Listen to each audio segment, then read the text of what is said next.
torno a las patentes se plantean varias cuestiones. ¿Qué se puede patentar y qué no? Por ejemplo, la investigación básica no se puede patentar. En diferentes legislaciones, las especies vegetales naturales no se pueden patentar. Sin embargo, algunas empresas quisieron hacer valer patentes sobre variedades naturales de arroz, azafrán, etc., en los propios países donde se cultivaban. Otra cuestión es el alcance de las patentes. Hay patentes que son demasiado generales, amplias, como vimos el caso de la patente del vehículo autopropulsado de 4 ruedas. Otra cuestión es cuál es la duración. ¿Cuál debe ser? Al principio no había patentes, luego duraban 7 años, luego 14, y ahora que la innovación es muchísimo más rápida y se mide cada 5 años, duran 20. Y esto hay que agregar otro punto más. ¿Qué límite deberían ponerle los estados a los precios monopólicos y abusivos? Porque los estados tienen que hacer algo al respecto. Varios de estos aspectos se ven en el caso de Myriad Genetics y el patentamiento de genes humanos. Se patentaron genes humanos y una oficina de patentes de Estados Unidos lo aceptó. A la vez, el caso de Myriad Genetics es uno de los tantos casos en los que se hace evidente que, contra lo que afirma la OMPI, el patentamiento ni estimula la investigación ni mejora el bienestar de la población.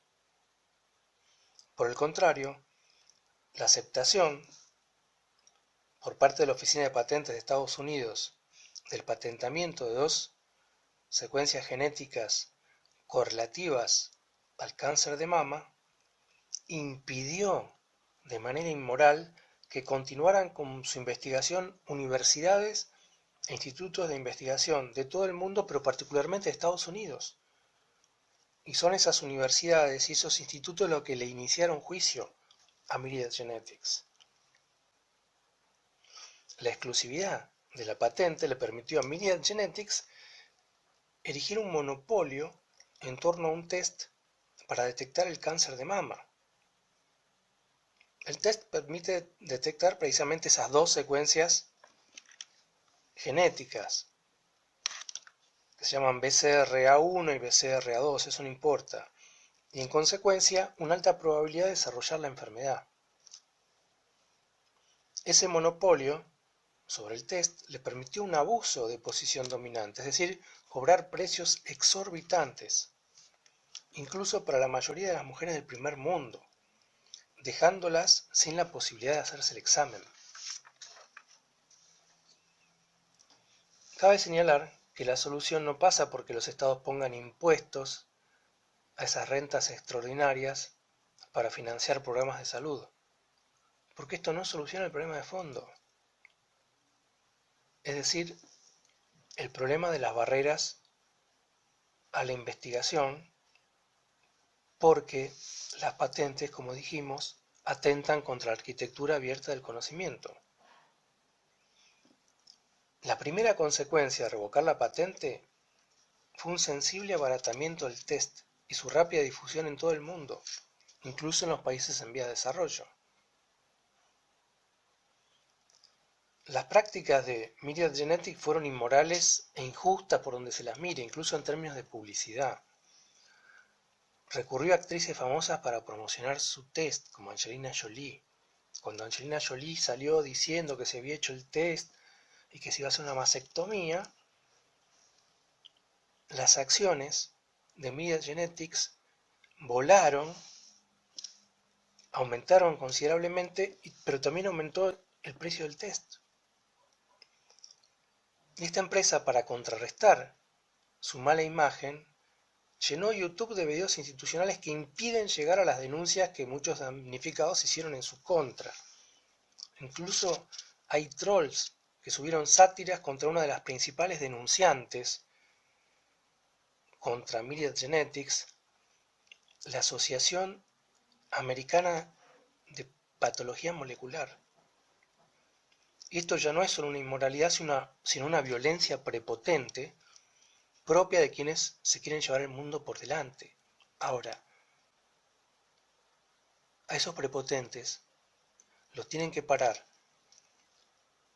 los estados y si no, la organización de la sociedad civil.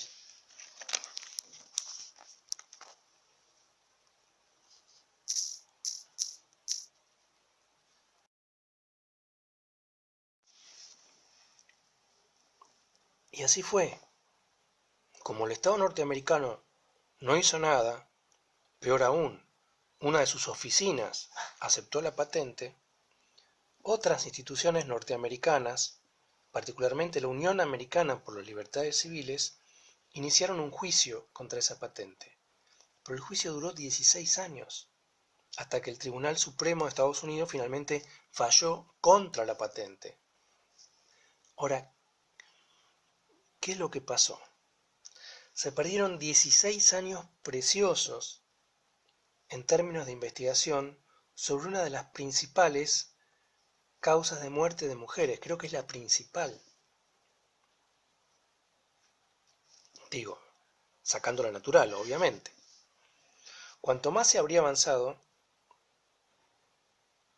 reitero, cuanto más se habría avanzado en la investigación contra el cáncer de mama, si se hubiera cooperado en términos de arquitectura abierta. Pero Myriad Genetics y la Oficina de Patentes establecieron con esa patente una barrera para la investigación científica. Como dice el premio Nobel de Economía, Joseph Stiglitz, que además fue presidente del Banco Mundial, Stiglitz dice en uno de sus mejores libros, Cómo hacer que funcione la globalización, lo siguiente. En términos generales, dado que impiden la difusión y el aprovechamiento del saber, las patentes ralentizan la investigación de continuidad, esto es, las innovaciones que se basan en otras innovaciones. Y puesto que casi todas las innovaciones surgen de innovaciones anteriores, también se ralentiza el proceso tecnológico global.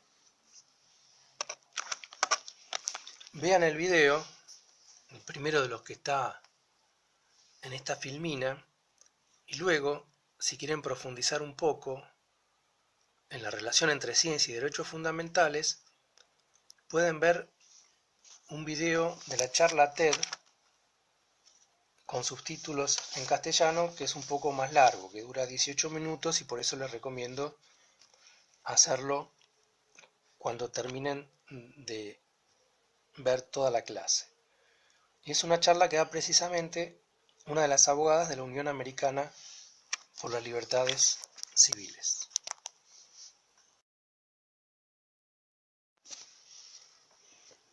El caso del sufusvir es otro caso que pone de manifiesto las características negativas del problema que venimos exponiendo. El sofosbuvir es una droga desarrollada para tratar la hepatitis C, una de las infecciones más extendidas en el mundo. Argentina solamente tiene 500.000 de infectados. Se patentó una molécula desarrollada por la Universidad de Cardiff, en Inglaterra, financiada por fondos públicos. Fue patentado por el laboratorio que llevó adelante los ensayos clínicos, el laboratorio Gilead, el cual la vende a un precio abusivo por el monopolio que le brinda la patente.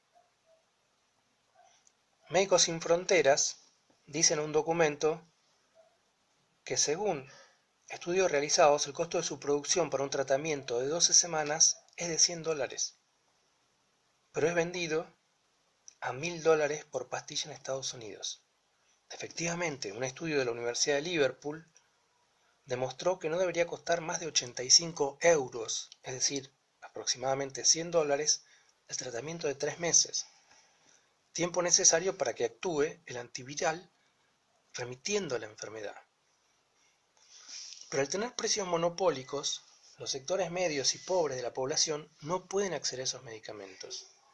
Ni siquiera el sistema de salud de Estados Unidos puede costear los precios impuestos por el laboratorio Gilead. Particularmente, los veteranos de guerra que llegaban de Irak, por ejemplo, infectados con hepatitis C, que es básicamente de transmisión sexual, no podían acceder al medicamento.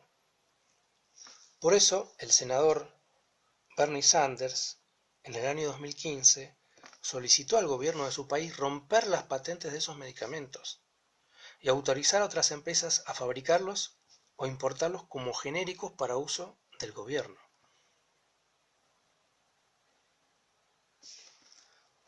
Como vamos a ver más adelante, esto que plantea Bernie Sanders en realidad se basa en una enmienda del acuerdo sobre ADPIC, en un acuerdo de la Organización Mundial de Comercio referido a los aspectos de la propiedad intelectual vinculados con el comercio, ADPIC. Y vamos a ver que el desconocimiento de las patentes en situaciones de crisis sanitaria, denominado flexibilización, por otorgamiento de un gobierno de una licencia obligatoria, es decir, contra la voluntad del laboratorio, tiene una historia que se viene intensificando. Les pido que se detengan 6 minutos para ver el video con un informe imperdible de la Deutsche Welle, el servicio de radiodifusión internacional de Alemania.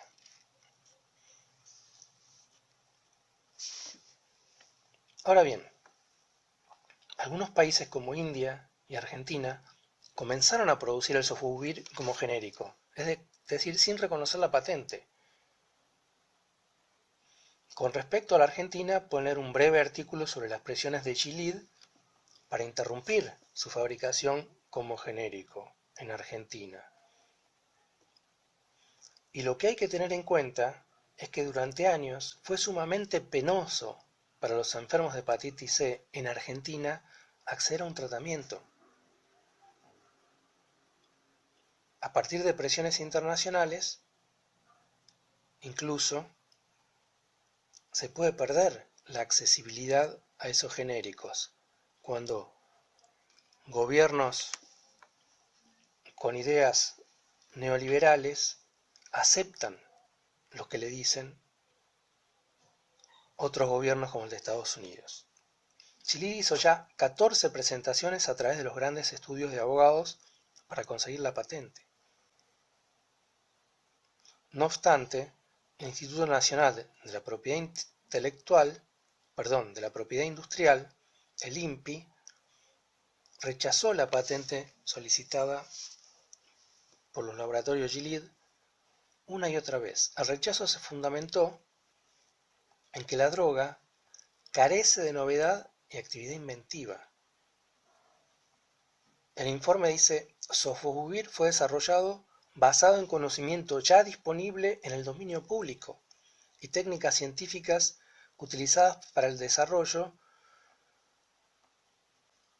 son rutinarias en la práctica químico-farmacéutica. Reitero, sofosbuvir fue desarrollado basado en conocimientos ya disponibles en el dominio público y las técnicas científicas utilizadas para desarrollarlo son rutinarias en la práctica químico-farmacéutica. Efectivamente, como establece el artículo primero del artículo 4, el inciso primero del artículo 4 de la Ley Nacional de Patentes, no cualquier producto farmacéutico puede ser patentado, sino aquellos que sean nuevos, su desarrollo no sea obvio para un técnico en materia farmacéutica y además tengan aplicación industrial. Pero, cuando estas cosas se transforman en conflictos legales, los resultados pueden ser contrarios al interés público. De hecho, en el año 2016 vamos a ver, el INPI fue colonizado por abogados de los grandes laboratorios transnacionales. Vamos al caso de la India. La India, denominada farmacia del tercer mundo, tiene una enorme capacidad para producir medicamentos genéricos, no solo para su población, sino para exportación. Por eso enseguida llegaron las presiones fuertes para que reconociera la patente del Sofosbuvir. Pero algunas de las organizaciones que como Médicos Sin Fronteras se aprovisionan de medicamentos en la India se opusieron. El asunto es que en el año 2015 la Oficina de Patentes de la India anunció que se rechazaba la patente por no ser suficientemente novedosa.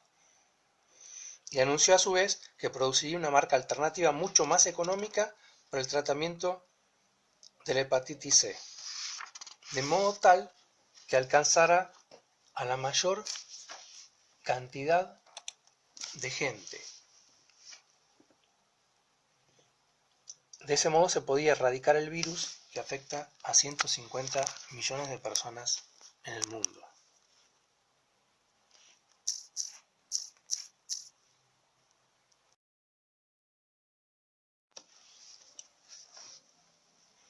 Pero estos tipos no tienen límite. Una patente actualmente dura 20 años, luego de lo cual caduca y el medicamento se puede producir como genérico, es decir, el mismo medicamento con cualquier denominación o marca comercial. En nuestro país, en el año 2002 se aprobó una ley para que los médicos recetaran el genérico y no la marca comercial. Piensen ustedes que se dice que el golpe de Estado contra el doctor Arturo Illia en 1966 fue porque estaba promoviendo la sanción de una ley similar. Miren el videíto. No obstante la vigencia de la ley, la presión de los laboratorios hace que esta ley cada vez tenga menor observancia y que hoy estemos pagando por medicamentos genéricos de marcas publicitadas 2, 3, 4, 5 o 6 veces más que por medicamentos idénticos sin campañas publicitarias ni regalos a los médicos. Miren el segundo video que también es breve. Los laboratorios no se resignan a perder sus patentes y tratan de reverdecerlas. Esto es lo que se llama el evergreening. Para ello, si tenían una patente sobre un producto, digamos, el Avivol, le ponen algo más, no significativo, para patentarlo como Avivol Plus y reverdecer la patente por otros 20 años. La India, del mismo modo que Argentina, en casi toda la historia argentina, tiene un sistema restrictivo de patentes, por lo cual tiene que haber realmente una innovación real para que otorgue la patente. Ni la India ni Argentina aceptan el reverdecimiento de patentes, el cual, como dijimos, consiste en agregar una pavada a la molécula cuya patente caducó para volver a conseguir una patente por 20 años más de la misma droga, apenas adornada.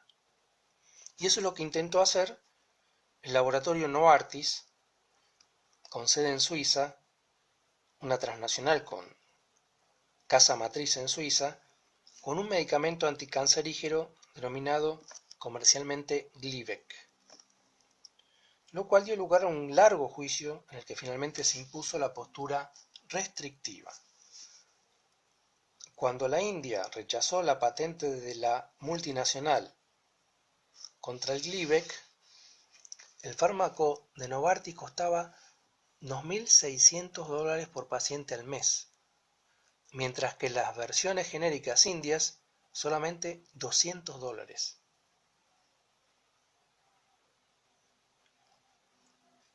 Pero mientras se dan y eventualmente se ganan, porque a veces se pierden, esas batallas legales, científicas y tecnológicas, el sistema de patentes actual hace en ese mientras tanto, que puede durar años, como en el caso de Myriad Genetics, 16 años, que sufran y mueran millones de personas. Miren este video, que es un video breve.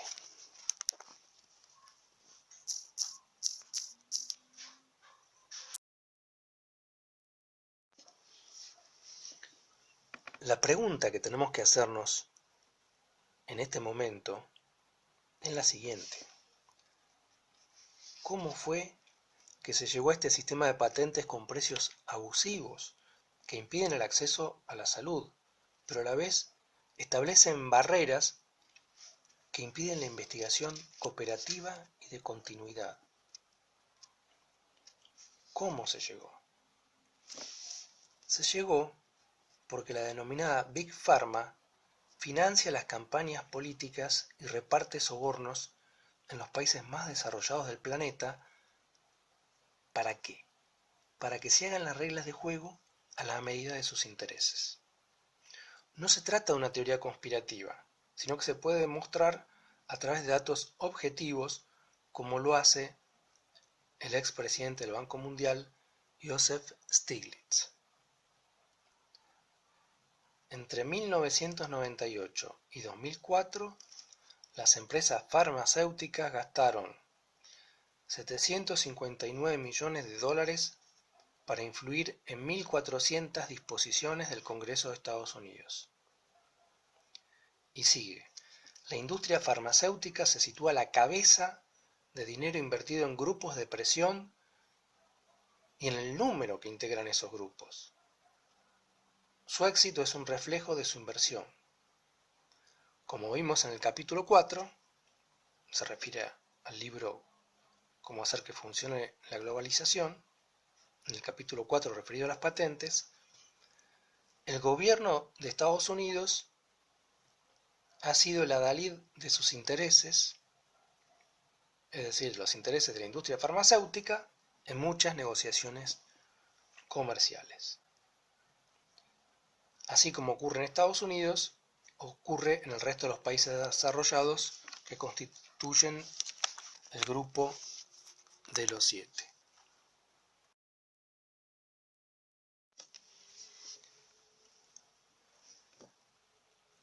Precisamente fueron los países del G7, Estados Unidos, Alemania, Gran Bretaña, Japón, Francia, Italia y Canadá, a los que se sumaron otros países como Suiza. Fueron esos países los que promovieron la conformación de la Organización Mundial de Comercio a mediados de los años 90. Contra lo que suele creerse, la OMC no es una organización de Naciones Unidas, sino que es una organización promovida por los países más desarrollados para, valga la redundancia, promover el libre comercio en condiciones asimétricas.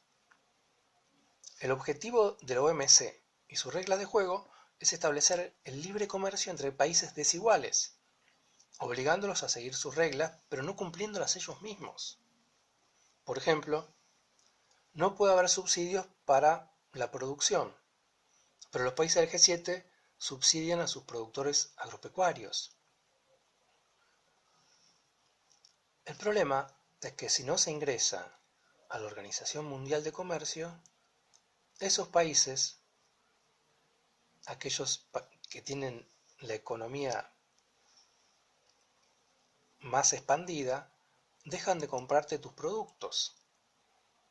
Y entre las reglas fundacionales de la Organización Mundial de Comercio se halla el denominado Acuerdo sobre ADPIC, es decir, aspectos de la propiedad intelectual vinculados con el comercio. El propósito no declarado, implícito, de este pseudoacuerdo es mantener la brecha entre los países más ricos y los países más pobres del planeta bajo el pretexto de proteger la propiedad intelectual. Como ya habíamos dicho, antes del acuerdo las patentes duraban 7 años, con otro acuerdo internacional pasaron a durar 14, Pero con el acuerdo sobre ADPIC pasaron a durar 20 años, pero además prorrogables a través de acuerdos complementarios, bilaterales, de libre comercio, que son acuerdos entre el zorro y las gallinas.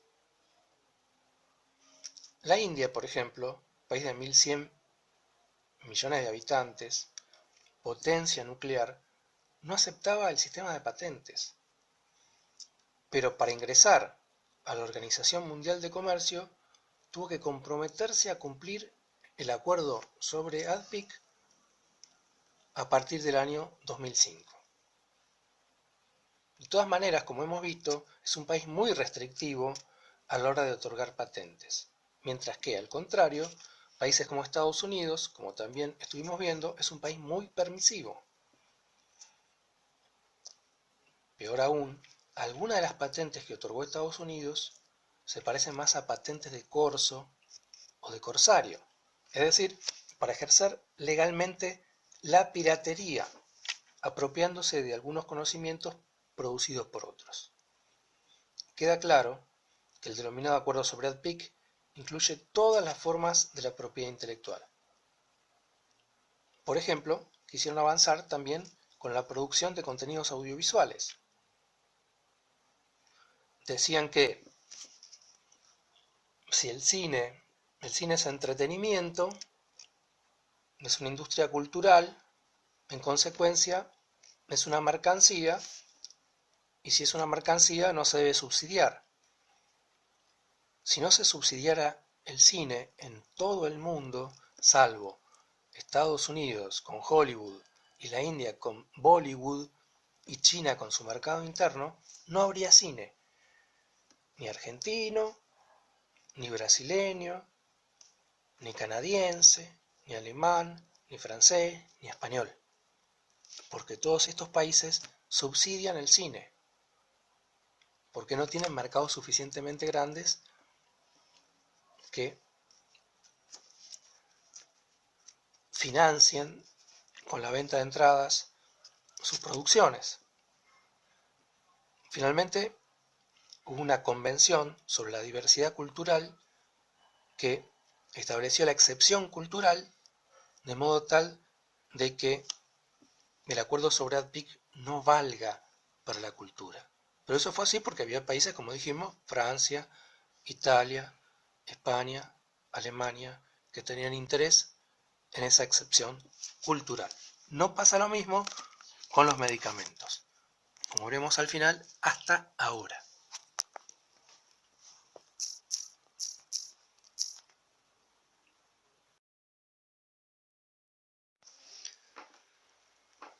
Joseph Stiglitz se refiere al acuerdo sobre ADPIC como un recurso jurídico abusivo mediante el cual los países desarrollados defienden sus empresas. En tanto, se trata de un acuerdo que ligó la investigación científica y tecnológica al comercio, estableciendo sanciones a aquellos países que no respeten las patentes, los cuales son incluidos en listas negras y son pasibles de sanciones económicas y de otro tipo. Leamos lo que dice Stiglitz. Algunos críticos han comparado el reciente esfuerzo de los derechos de propiedad intelectual con la iniciativa de levantar cercados que en la Baja Edad Media se produjo en Inglaterra y en Escocia, cuando los señores feudales empezaron a cercar tierras que hasta ese momento habían pertenecido a toda la comunidad. Pero existe una importante diferencia con lo que hoy está ocurriendo. Aunque las personas expulsadas de sus tierras sufrían enormemente, la eficacia económica experimentaba cierta mejora. Los economistas dirían que se trata de un clásico caso de sacrificio de equidad por eficiencia. Pero en el cercado de los territorios comunes de lo intelectual sí se pierde eficiencia. Y lo que ocurre es que se pierde eficiencia porque se pierde la arquitectura abierta del conocimiento. Como pueden leer en el libro, es prácticamente imposible fundamentar las patentes de invención desde las teorías liberales de la propiedad. Efectivamente, a fines del siglo XVI se produjo un cercamiento de tierras que van a estudiar en el capítulo de darwinismo social. Se echó a la gente de las tierras que cultivaba para lograr supuestamente mayor eficiencia con el cercamiento. En rigor, al mismo tiempo se habían introducido nuevos tipos de arado, con lo cual es discutible cuál fue la razón de la mayor eficiencia. Pero las teorías liberales, de diversas maneras, intentan fundamentar, por ejemplo, la propiedad de la tierra o la acumulación del capital. Lo que no pueden de ninguna manera es fundamentar un tipo de propiedad como el de las patentes de invención. No podemos extendernos acá, pero ustedes pueden verlo en el libro. Por el contrario, diversos autores liberales, y ni qué decir los marxistas, consideran que las patentes atentan contra la justicia distributiva. Por ejemplo, un autor liberal de fines del siglo XVII, John Locke, establecía una cláusula. Si había una apropiación, la cláusula decía que había que dejar suficiente y de igual calidad para los demás. Y esto no ocurre con los monopolios que establecen las patentes. Pueden leer algo más al respecto en el libro. Los argumentos tomados por la OMPI, como ya vimos, según los cuales se necesitan proteger las patentes para financiar la investigación, también se desdibujan, porque en realidad, como vimos, invierten más en publicidad que en investigación, y más en investigación sobre cuestiones cosméticas. Resulta falso también el argumento de acuerdo con el cual se estimula pecuniariamente a los investigadores para innovar. Es decir, los investigadores investigan porque van a obtener una ganancia, según ese argumento. Y la verdad es que esa no es la motivación de los investigadores, particularmente los investigadores científicos. Pero además no son los investigadores quienes se quedan con las ganancias, sino quienes financian esas investigaciones. Y a veces ni siquiera eso, sino quienes financian a los abogados para conseguir las patentes. Veamos un ejemplo. La molécula del ibuprofeno fue el resultado de las investigaciones de dos científicos. Investigaciones que duraron 10 años y fueron financiadas por un laboratorio. Esos dos científicos vivieron en condiciones modestas, mientras los laboratorios que explotan comercialmente el ibuprofeno facturan 131.000 millones de dólares por año. Lean la historia completa en el libro.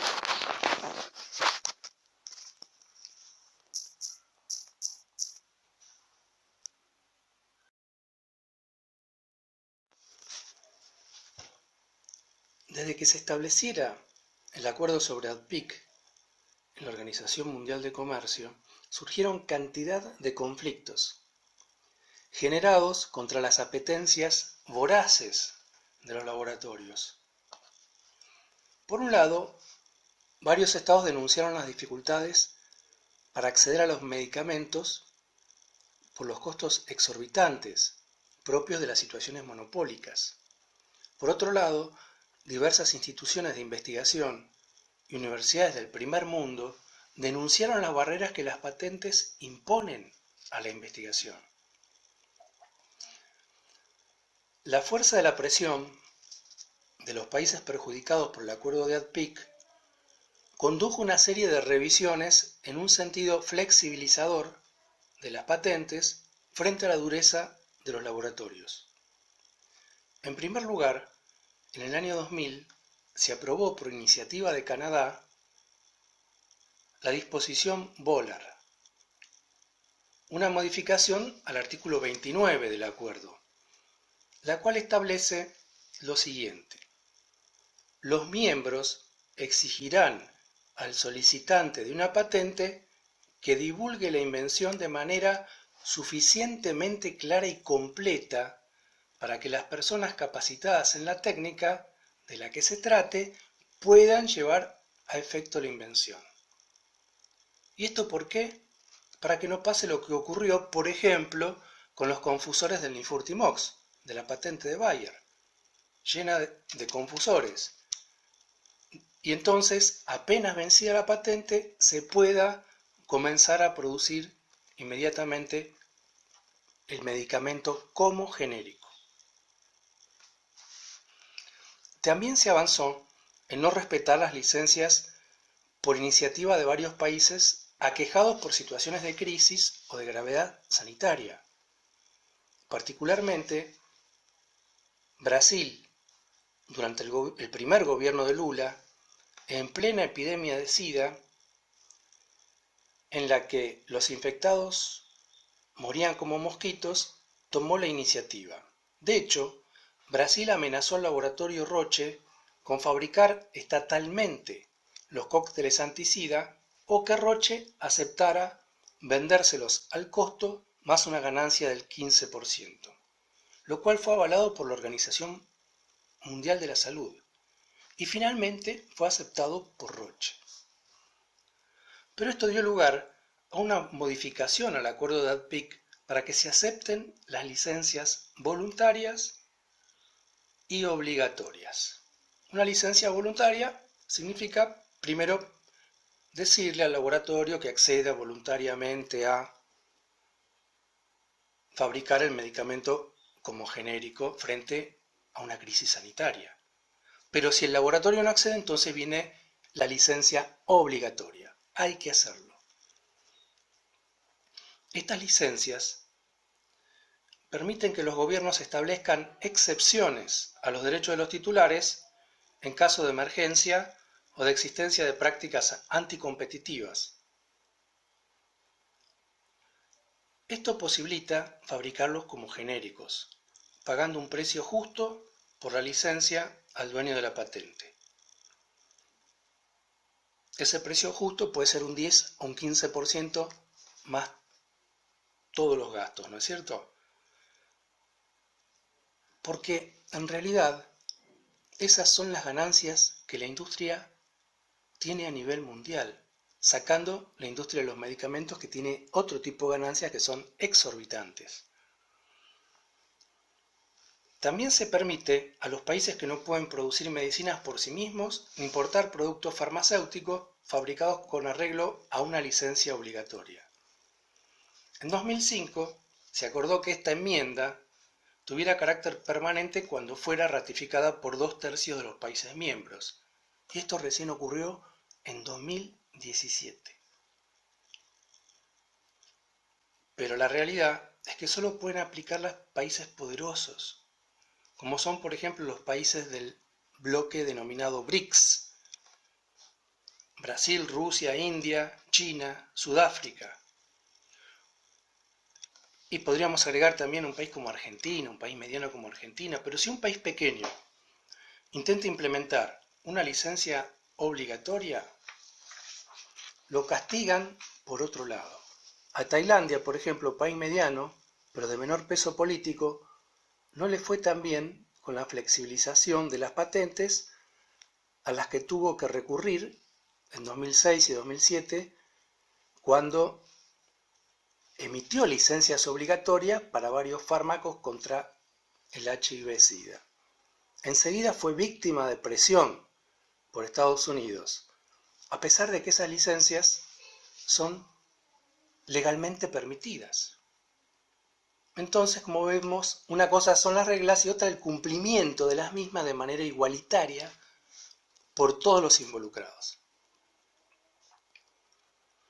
Por otro lado, países como Estados Unidos luego establecieron condiciones aún más estrictas que el denominado Acuerdo sobre ADPIC, mediante múltiples acuerdos bilaterales sumamente perjudiciales. Por ejemplo, con respecto a los alimentos, acá en Latinoamérica, en Colombia, los productores agropecuarios tuvieron que dejar de obtener sus semillas para usar semillas certificadas de empresas multinacionales. Eso por un acuerdo bilateral de libre comercio entre Estados Unidos y Colombia. Y una resolución, la famosa resolución 970, que luego tuvo que darse de baja. Pero previamente, el ejército decomisó y quemó las semillas de los campesinos. En Irak directamente bombardearon los depósitos de semilla para introducir los transgénicos. Estos son cosas del denominado libre comercio. Pero así como resulta difícil implementar las licencias obligatorias para la mayoría de los países, el sistema de patentes sigue atentando contra la arquitectura abierta del conocimiento. Por eso es fundamental transformar las instituciones y las reglas globales en línea al respeto de derechos fundamentales prioritarios y el desarrollo sustentable, como sostienen Stiglitz y muchos otros autores.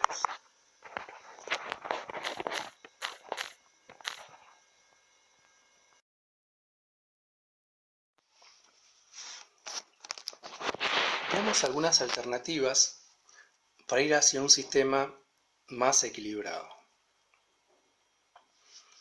En primer lugar, como sostiene Stiglitz, es necesaria una transformación de las instituciones globales para que no sea la OMC, institución ajena a Naciones Unidas, y sus reglas mercantilistas las que prevalezcan cuando se trate de proteger derechos fundamentales, como el derecho a la educación, el acceso al conocimiento, el acceso a la salud, el cuidado ambiental.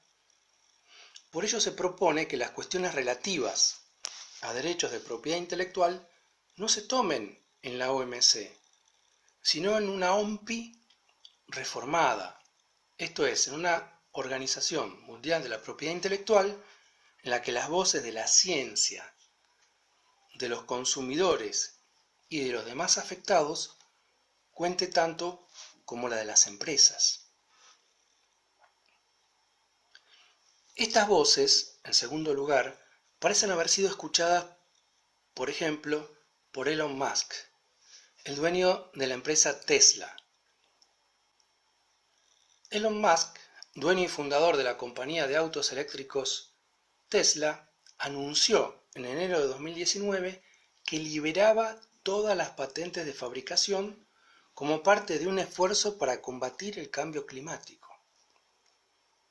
En línea con lo que venimos diciendo, Musk dijo que era escéptico con respecto a las patentes, que con demasiada frecuencia solo servían para reprimir el progreso y ayudaban solo a enriquecer a las corporaciones y poderosos abogados en lugar de a los inventores o a los consumidores. Lo que debe quedar en claro es que con el actual régimen de patentes, primero se requiere patentar para que el conocimiento generado no sea apropiado por otro.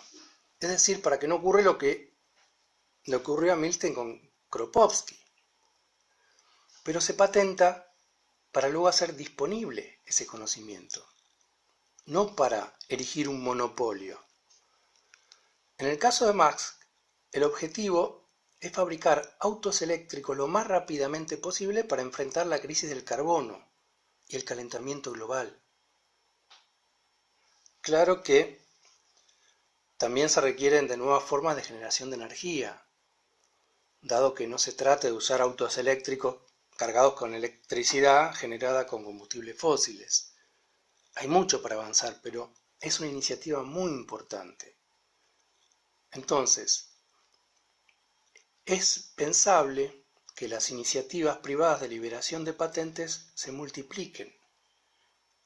Por ahora no abundan, pero son emblemáticas. Y por supuesto los estados tienen que poner límites transformando el sistema de patentes. En tercer lugar, es importante la formación de bloques regionales. Esta es una cuestión política, es una cuestión de poder. Diferentes países del BRICS, acuerdo formado por Brasil, Rusia, India, China y Sudáfrica, tienen una postura en el sentido de limitar las patentes, pero aún no lo hacen en conjunto como bloque político. La UNASUR, por ejemplo, cuando tenía entidad, antes de ser vaciada por parte de diversos gobiernos pro-norteamericanos, había acordado la compra conjunta de medicamentos. Es decir, formaron un gran comprador u oligopsonio que le podía poner condiciones a los laboratorios. Pero esto también puede hacerlo los gobiernos cuando tienen voluntad política. En primer lugar, no aprobando patentes cuando no hay una innovación, como vimos en el caso del sofosbuvir. Piensen que en 2016 el gobierno neoliberal de Argentina aprobó la resolución 56 del Instituto Nacional de Propiedad Intelectual y puso en su directorio abogados de los grandes laboratorios transnacionales. ¿Qué decía la resolución? Que si una patente ya había sido aprobada por otro país, debía aprobarse automáticamente en la Argentina. Y como sabemos, Estados Unidos es un país permisivo con las patentes. En consecuencia, lo que fuera aprobado por Estados Unidos, automáticamente iba a ser aprobado en Argentina. Pero el Congreso se puso sumamente firme e hizo que ese gobierno revierta la resolución 56. Les muestro otro ejemplo. En Argentina, dos laboratorios privados ofrecían la cuestionada vacuna contra el virus del papiloma humano, que es el que genera el 99% de los casos de cáncer de cuello de útero y además genera otros tipos de cáncer. Y ofrecían esa vacuna con una enorme campaña publicitaria, a $300 cada una de las 3 dosis.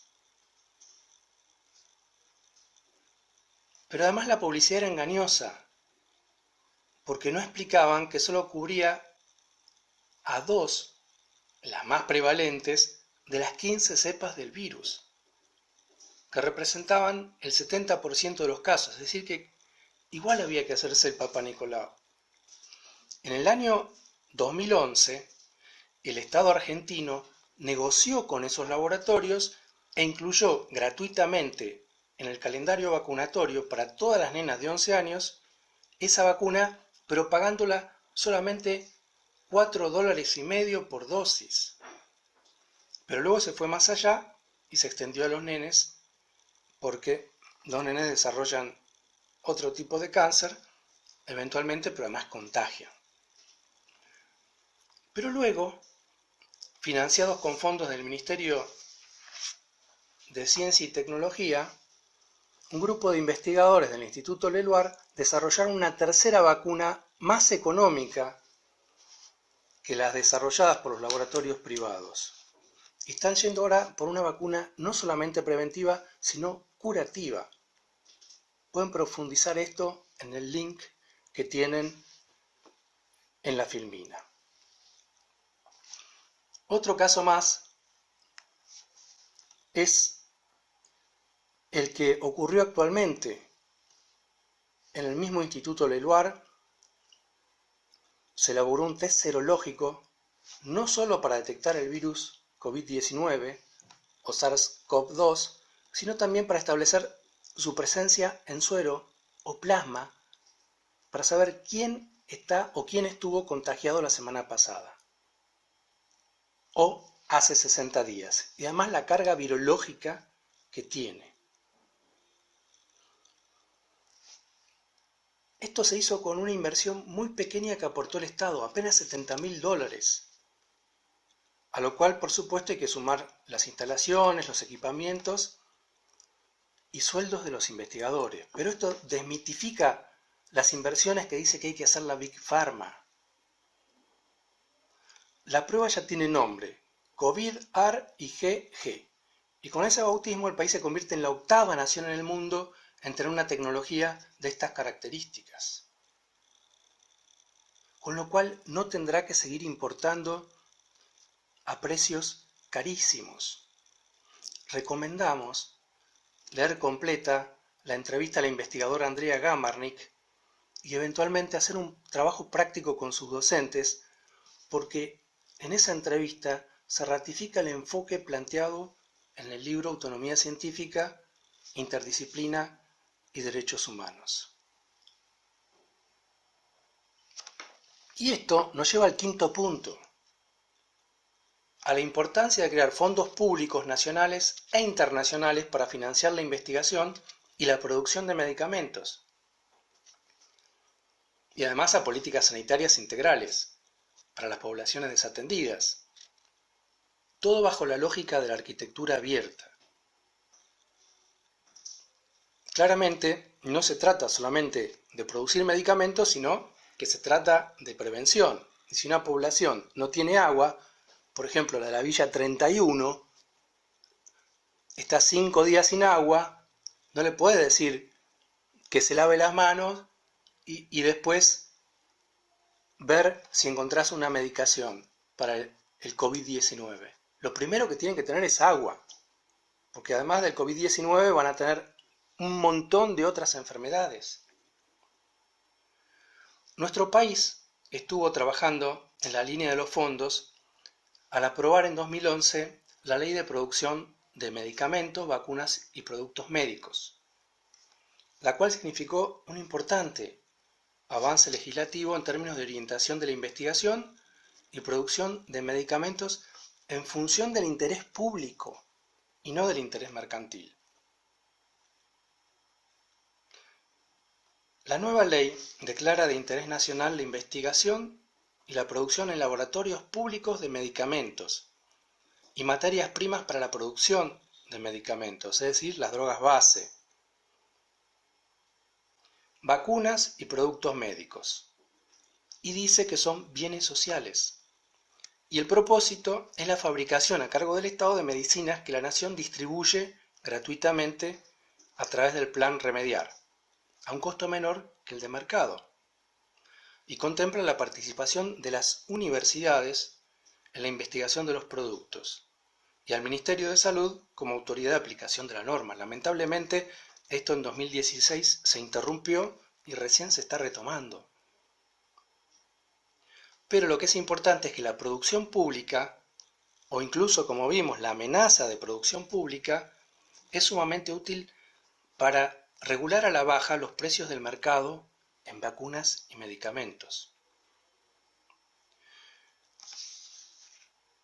Y así como existe cooperación con otros países en proyectos puntuales, por ejemplo en la vacuna terapéutica contra el cáncer de pulmón entre Cuba y Argentina, es deseable que estas experiencias se multipliquen y potencien a partir de la creación de un fondo público de innovación en línea con la Declaración Universal sobre Bioética y Derechos Humanos de la UNESCO que vimos en una filmina anterior. ¿Por qué?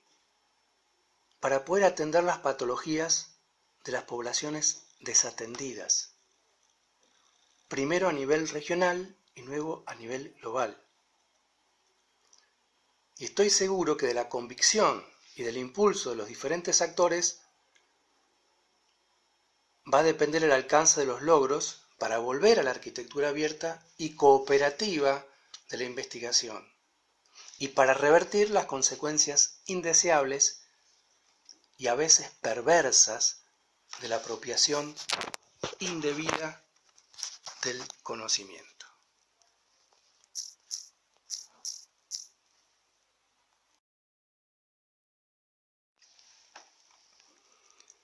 Bueno, ya vamos terminando esta larga clase sobre patentes,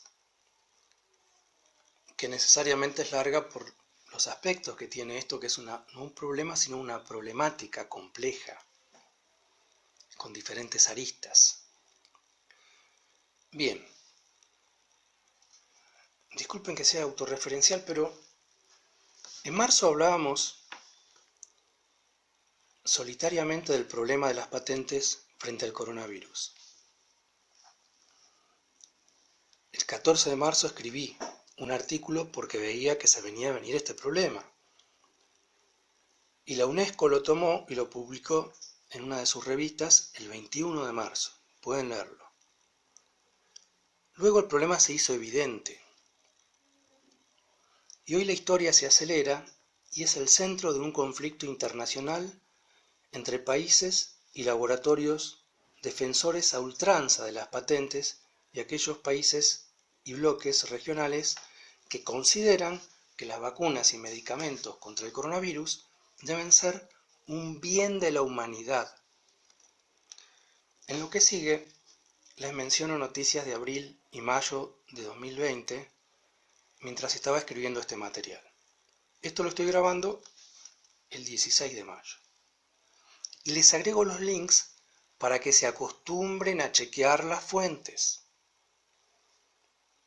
El 21 de abril, la Asamblea General de Naciones Unidas, con el apoyo de 193 países, incluidos Francia y Alemania del grupo de los 7, y no sé si alguno más porque no tengo la lista completa, aprobaron la resolución 7424 para garantizar el acceso equitativo a medicamentos, vacunas y equipo médico para hacer frente al COVID-19. Vean la fuente. El 22 de abril, Estados Unidos intentó bloquear la resolución de Naciones Unidas, pero el plazo ya estaba vencido. Entonces no pudieron vetarlo y la resolución quedó firme. A partir de esa resolución, el 24 de abril, Naciones Unidas lanzó una iniciativa mundial de una colaboración histórica, así la llaman, una colaboración histórica, para acelerar el desarrollo, la producción y la distribución equitativa de vacunas, de test de diagnóstico y de tratamientos contra el COVID-19.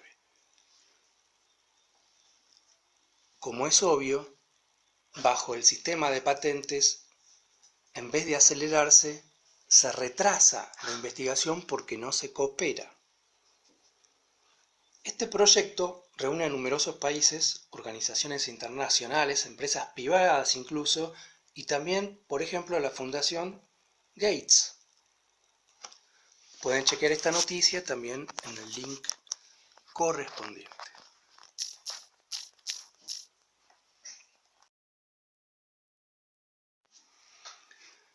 El 14 de mayo se generó en Francia un escándalo y un conflicto entre el gobierno francés, el presidente y el primer ministro de Francia, con el laboratorio también francés Sanofi, cuyo CEO expresó que iba a priorizar a Estados Unidos en la provisión de la vacuna que están intentando desarrollar. Vean la fuente. Sin demorarse, ese mismo día, el portavoz de la Comisión Europea expresó en una declaración oficial: solidaridad y coordinación conforman la respuesta más efectiva y segura para responder al COVID-19. La vacuna debe ser un bien público mundial y su acceso debe ser equitativo y universal. Repito, coordinación en la investigación y bien público mundial, es decir, nada de patentes. Miren el video. Mi pregunta de cierre es la siguiente: ¿por qué hacerlo solamente con las patentes de las vacunas contra el COVID-19? Y no hacerlo también con el resto de las vacunas y medicamentos contra enfermedades que matan cientos de miles de personas por año. ¿Por qué no se las convierte también en bienes públicos mundiales. Recuerden las expresiones de Salk con respecto a la vacuna contra la polio que vimos en la clase de presentación cuando los periodistas le preguntaron si iba a patentar la vacuna. Como sabemos, esa vacuna fue una innovación basada en otras innovaciones. ¿Y qué es lo que contestó Salk? ¿Patente? ¿Se puede acaso patentar el sol?